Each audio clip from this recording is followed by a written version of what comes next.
Hi dear friends, our next video, inventory features.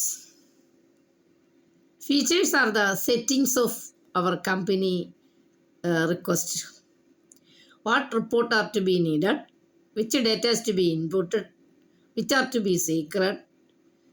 On the basis of this, we set in inventory features about the accounting, about inventory, what are we needed to that, then set in features.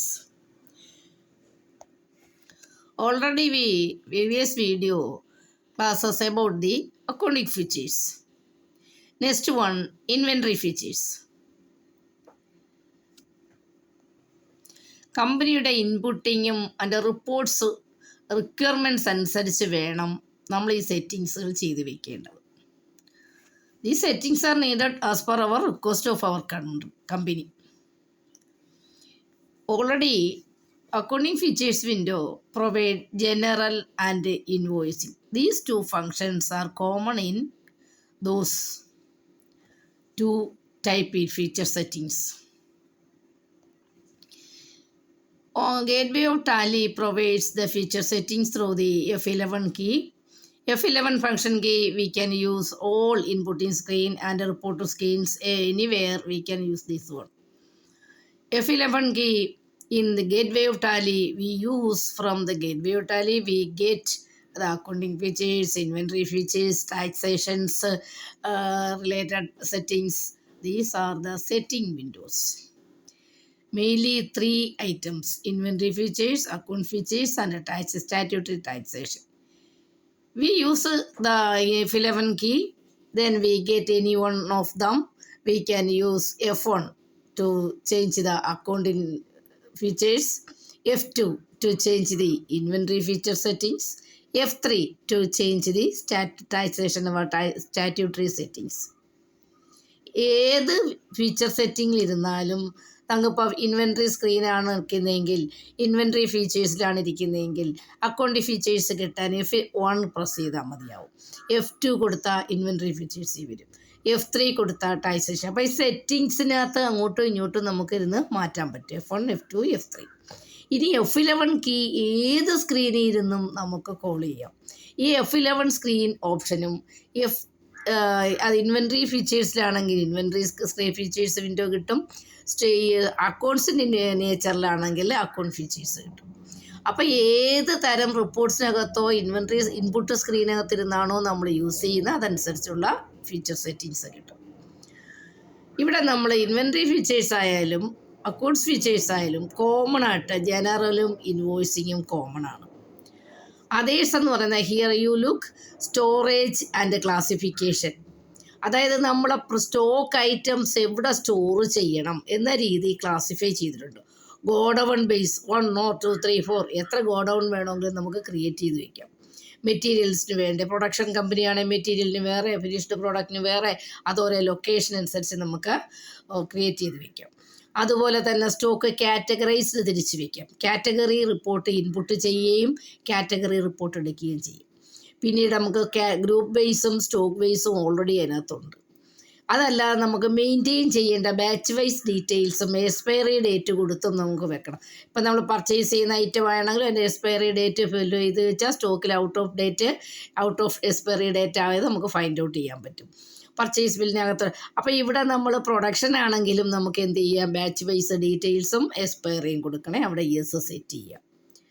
പ്രത്യേക ശ്രദ്ധയ്ക്ക് ആവശ്യമുള്ളത് മാത്രം yes or no. നമ്മൾ ഒരിക്കൽ yes കൊടുത്ത് data input ചെയ്താൽ പിന്നെ അത് മാറ്റാൻ പറ്റത്തില്ല, അത് സ്കിപ്പ് ചെയ്ത് പൊയ്ക്കോളൂ. അതിനകത്ത് പിന്നെ എഡിഷൻ പറ്റാൻ പറ്റത്തില്ലല്ലോ, ഓൾറെഡി ഡേറ്റ ആയി കഴിഞ്ഞു. ഇനി ഡിഫറെൻറ്റ് ആക്ച്വൽ ബിൽഡ് ക്വാണ്ടിറ്റി അതൊരെണ്ണമുണ്ട് സ്റ്റോറേജ് ക്ലാസിഫിക്കേഷനകത്ത്. അതായത് നമ്മൾ പർച്ചേസ് ചെയ്യുമ്പോഴും എടുക്കുന്ന ക്വാണ്ടിറ്റി മെഷറിങ് സിസ്റ്റം അല്ല, സെയിൽ ചെയ്യുമ്പോൾ നമ്മൾ സിംഗിൾ യൂണിറ്റ് ആയിട്ടൊക്കെ ചില പ്രോഡക്റ്റുകൾ വിൽക്കും. അപ്പോൾ നമുക്ക് different build actual quantity difference ആയിട്ട് പിന്നെ ഫ്രീ ഗുഡ്സൊക്കെ അടിക്കേണ്ടി വരും, അതും അവിടെ കാണിക്കുന്നു. Order processing, hello purchase order processing, sales order processing ചെയ്യണമെന്നുണ്ടെങ്കിൽ നമ്മളിവിടെ എസ് സെറ്റ് ചെയ്യുക.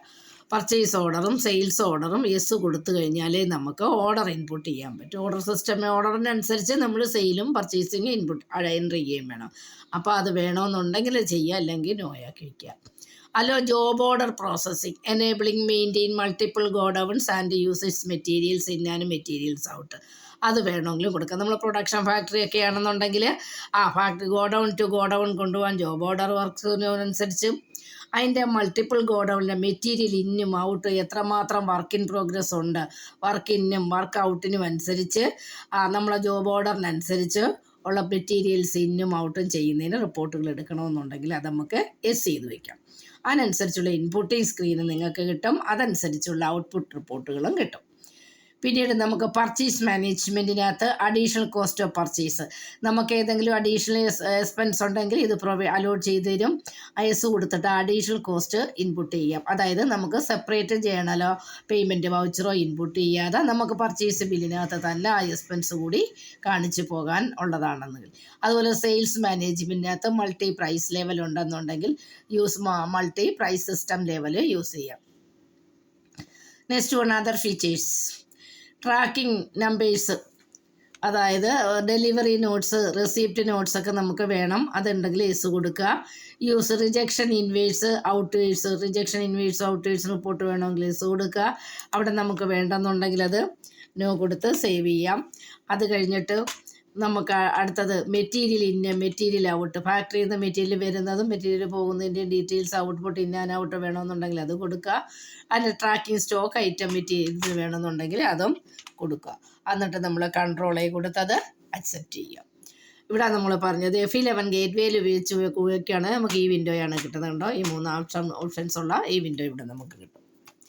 അതല്ല നിങ്ങൾക്ക് ഏതൊരു ഇൻപുട്ടിങ് സ്ക്രീനിലിരുന്നാണ്, ഇപ്പം നിങ്ങൾ ഇൻവെൻട്രിയുടെ ഇൻപുട്ടിങ് സ്ക്രീനിലാണ് ഇരിക്കുന്നതെങ്കിൽ അവിടെ F11 ഉണ്ട്. ഈ F11 ഉപയോഗിച്ചാൽ നമുക്ക് ഇൻവെൻട്രി ഫീച്ചേഴ്സ് ആയിരിക്കും ഇവിടെ കിട്ടുക.